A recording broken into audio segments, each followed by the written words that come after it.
to bring my panel. John Fredericks, host. He's a Trump supporter. He's chairman of the Trump campaign in Virginia. And Steve Deace, our friend, also joins us. He's a syndicated radio talk show host. And he joins me as well. Welcome to you both. So, the president is about to land, and, you know, a lot of people criticized President Trump's remarks when he was in Puerto Rico yesterday as kind of insensitive. So, Steve, do you think he'll do a better job and silence his critics out there with this visit to Las Vegas?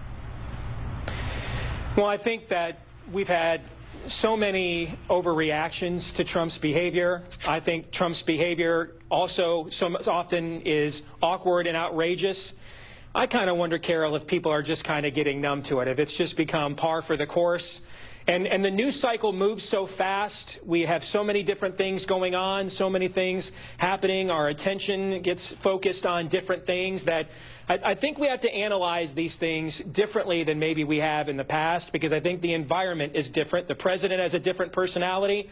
I think the media is more openly hostile to his personality than what we've seen in the past. And I think the news cycle is so fast moving now that I think a lot of Americans, their heads are kind of on a swivel right now. You're probably right about that.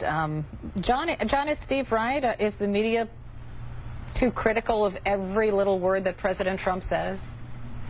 Well, Carol, the legacy media just doesn't like this president, and so the amount of time they spend bashing him is really ridiculous, and it's hurting the brand.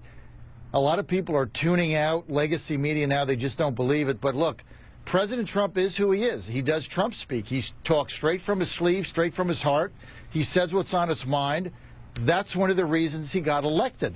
That's why I believe he's going to win again, by just being himself, because he talks to the American people. He talks with them. He has a conversation. He doesn't talk at them. He doesn't lecture them.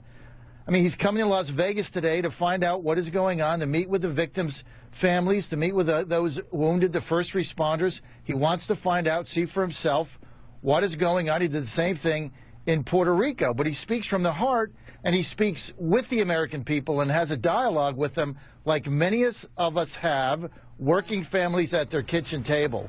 That's what separates him from anything else. But look, that doesn't matter to the Democrats. I agree with you, but to say he speaks to all Americans in a way they understand, I think isn't right, Steve. I don't understand what he means a lot. I've known him for years. Okay? So I think that empathy does not come easy to Donald Trump. When you have essentially lived a Howard Hughes-esque existence in the top corner office of Trump Tower, and when you use the restroom, it's a gold-plated toilet on your own plane. I just think that's really hard. It's not Mike Pence. Mike Pence looks a lot more natural helping people dig out of a flood. He's a guy from Indiana. So I think that his persona, where I would agree with John, particularly when it comes to taking on the media, gives him advantages, no question about that. On the other hand, I think moments like this that require more of a deft touch, a little bit more panache, a little bit more dignity and empathy, I don't necessarily think that's in his wheelhouse. Well, John, even his own people, and I'll just bring up Secretary Tillerson, who came out today and said, you know, he didn't really deny that he called the president a moron. He said that that was petty, but he did have to say that he thought that President Trump was smart, and he also said he was staying in his job, and he wants everybody to know that President Trump and his cabinet are on the same page, but they're really not, John. So even some members of his cabinet aren't sure of why he's saying some things. Carol, who the hell cares what Rex Tillerson says? This is just another egomaniacal billionaire that basically Trump put in there because he thought he would carry out his policies, and he's finding out he puts these people in and they do whatever they want. You know, you want to leave Rex Tillerson, good riddance. Don't let the door hit you in the keister. I am so sick and tired of these people. Nobody elected Rex Tillerson to squat. And so for him to say the president is a moron, he chose him as a Secretary of State to follow his policies. He's doing back channels to the North Koreans. He's in the State Department rat's nest in there. It's a complete swamp. Everybody knows that. The president called him out. He said this is a waste of time. You've got to get on the president's agenda. Now, he fired Tom Price not soon enough. this whole thing, just the people that voted for Trump, they want this president to carry out the policies that he said he was going to do. And we got people like Tillerson standing in the way, calling him names. Get out. You're not happy. Get out. Okay. Go back to your $2 billion mansion. Okay, if you guys would just stick around, I got to go to a break because we got to pay Vegas. You can see it's wheels down for the president's plane. I can see it there. So supposedly at the ready to greet the president and first lady as they come off of Air Force One is the Nevada's governor, Brian Sandoval. The Las Vegas mayor will also be there, Carolyn Goodman, and the sheriff, Joseph Lombardo, who had very warm words for President Trump, will also greet the president and the first lady as they disembark Air Force One. Steve Deace and John Fredericks are both conservative radio talk show hosts, but they don't exactly share the same point of view on our president. And they joined me once again. So, John, the sheriff is there greeting the president as he comes off the plane. It's a nice touch, right?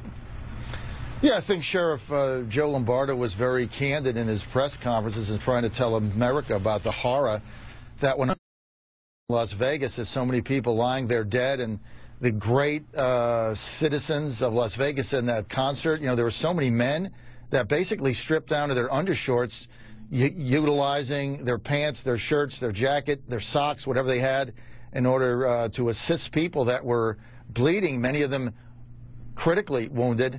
And so, you know, as it was just a horrific scene, but I think Sheriff Joe Lombardo understands what has happened there. He understands how so many people came together, and so I'm glad he's there greeting the president along with the other politicians. But look, at the end of the day, Carol, this is not about politicians, and this isn't about politics.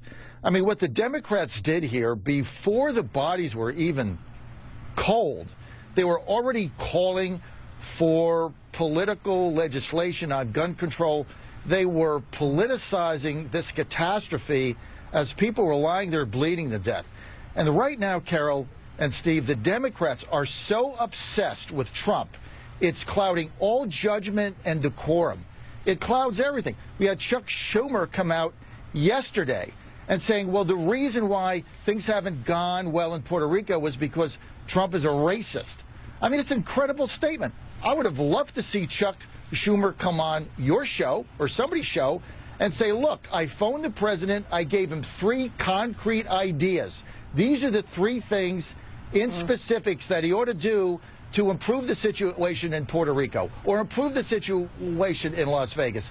Instead, their whole mantra is to discredit Trump no matter what he does, instead of giving anybody any concrete answers to anything.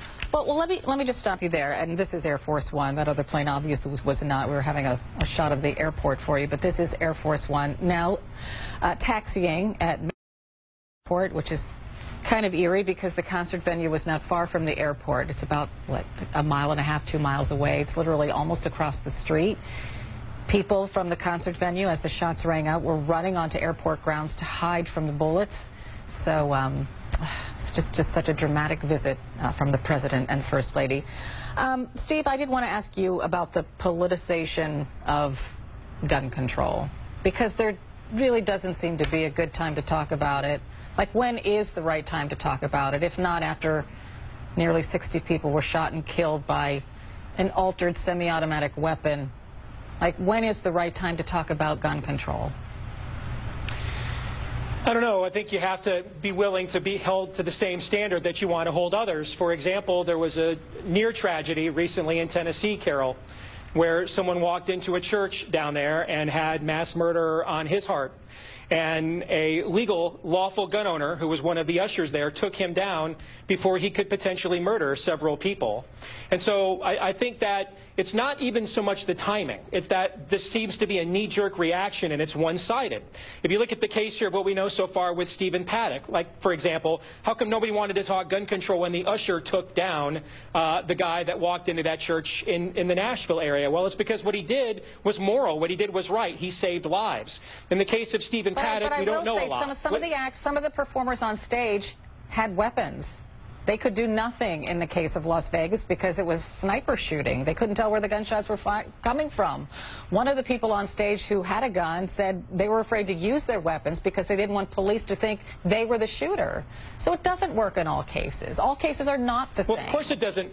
Well, of course it doesn't work in all cases. But first of all, I think you just made a really good argument for private gun ownership there, that those individuals, because they had been through training, because they take seriously their Second Amendment rights, they didn't have a knee-jerk reaction, they didn't turn it into the wild, wild west. They understood something grave was going on beyond their capability, and they took shelter and let the authorities do their work. Raining fire down on the crowd. So again, every case is different. I'm not just so, Carol, responsible tell me what mechanism has been proposed that would have prevented what happened on Sunday night. What do you think that is?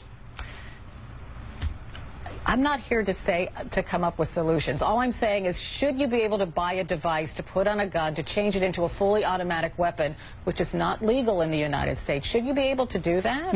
Should there be background checks on every person buying a gun? Well, he did pass background checks. Should there be a registry of gun owners at the ATF so they could like follow somebody who's assembling an arsenal of weapons? Like, these are possible solutions that could maybe prevent something like this from happening. Number one, he did pass background checks. Number two, I am sure we will have a debate about the bump fire stocks that you are alluding to that essentially kind of violate the spirit of the law against, in many people's minds, against automatic weapons. I am sure we will have that debate. But you also, this is the thing I don't think we will. Oh, I'm pretty sure.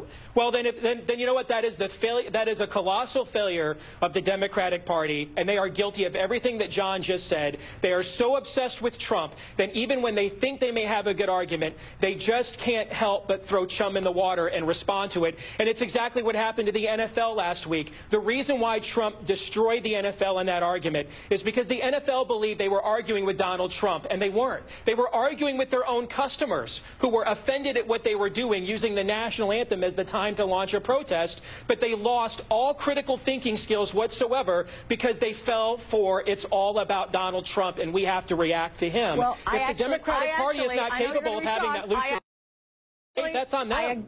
I actually agree with you. I wish we could have a rational discussion. John, I pray we can have a rational discussion because we need to have it in this country, because it's so important, because so many people are dying. And there are a lot of mass shootings in the United States. There are. Like since 1990, since Columbine, more than 272 people have died just in mass shootings. That's not counting all the other shootings out there. So don't we Carol, have you counted how many lives have been saved by private gun owners using their weapons in self-defense? Have you counted up how many lives have been saved since that time? See, this is not a rational discussion. It's just how is it not a rational discussion to ask what the difference is? It's a gotcha conversation. It's not a gotcha. You're arguing to take freedom away from people. I'm arguing, well, are they using their freedom for good? What do the numbers say? That's all I asked. Have you looked at how many people have been saved by private gun owners practicing self-defense, like what happened in Nashville last week? Why is that not a fair question? We do not keep gun statistics in this country. We don't. And there are reasons for that. But yet you know how many mass shootings were done. If we don't know, Carol, if we don't keep statistics, then how do you know how many people were killed in mass shootings? Murders by gunfire in this country. That's why we know. Have you looked at the states that the gun murder rate in states that have high private gun ownership? Have you looked at that? Yes, with a couple of outliers, the higher the private gun ownership, the lower the gun murder rate. Actually, it's almost uniform. I'm not arguing about. I don't want people's guns to be taken away. I want to have a rational discussion about how we might prevent mass shootings like this. I'm perfectly fine having a debate about bump fire stocks. That the price of freedom are these mass shootings, as Bill O'Reilly said. Unless you agree with that, no, and then there is no. I don't agree with that. I mean, that is taking an irrational position. And Carol, I happen to agree with you. First of all, it's great to have the discussion you're having now with the American people and those tuning you in. That's why I love to come on your show, because you'll have a dialogue, and that's what America is craving. They don't want people yelling at each other. They want to have a conversation. And so I really appreciate the venue that you provide, and thank you so much for that. But look, as you've got one solution right here, which I agree with. I mean, the device that you're able to buy to turn a semi-automatic weapon for $150 into a machine gun. I mean, this just doesn't make any sense. So, you know, things like that have to be looked at. Look, there's no question. But to have the conversation, everybody just has to be rational about it. That's what's missing. Okay. You know, the other thing, Carol, I have to interrupt you because our satellite window is ending in 15 seconds.